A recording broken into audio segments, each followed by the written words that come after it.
আসসালামু আলাইকুম। খুব সহজেই আমড়ার আচার বানানোর রেসিপিটা আপনাদের সাথে শেয়ার করলাম।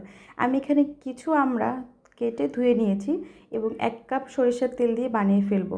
১ কাপ সরিষার তেল দেওয়ার পর আমি এখানে হাফ কাপ রসুন কুচি এবং ১ চা চামচ পাঁচফোড়ন এবং এখানে ৮ থেকে ৯টা শুকনা মরিচ দিলাম। দিয়ে এটাকে একটু সুন্দর করে ভেজে ভেজে নিব। আর ঝালটা যার যেমন পছন্দ হয়, এটা কিন্তু টক মিষ্টি ঝাল ঝাল হবে। তো এটাকে ভেজে নেওয়ার পরে কিছুক্ষণ পর আমি আমড়াগুলো সব একবারে ঢেলে দিব এবং দেওয়ার পরে মিডিয়াম টু লো আছে আমি আমড়াগুলোকে একটু ভেজে নেব লাল লাল করে। যতক্ষণ আপনার আমড়াগুলো লাল লাল না হচ্ছে আপনি কিন্তু একটু মাঝে মাঝে নাড়াচাড়া দিবেন এবং এরপর আমি একটু লবণ দিলাম।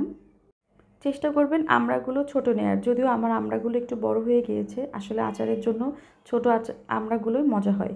আমি এখানে ১ কাপ চিনি ইউজ করেছি, আর আপনারা চাইলে বাড়িয়ে কমিয়েও দিতে পারেন। আমি আমার স্বাদ মতো দিয়েছি।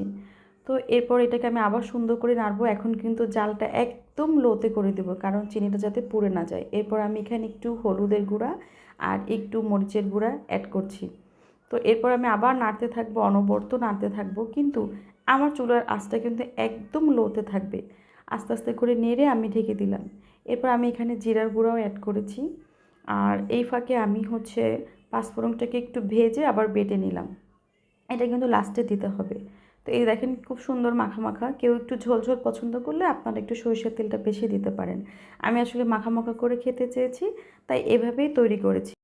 এই পর্যায়ে যদি আপনারা এটা সংরক্ষণ করতে চান তাহলে এখনই এখানে ভিনেগার দিবেন। আমি যেহেতু আজকেই খেয়ে ফেলবো তাই আমি এখানে আর অ্যাড করিনি। দেখেন মাশাআল্লাহ কত সুন্দর একটা কালার আসছে এবং খেতে এত মজা হয়েছে।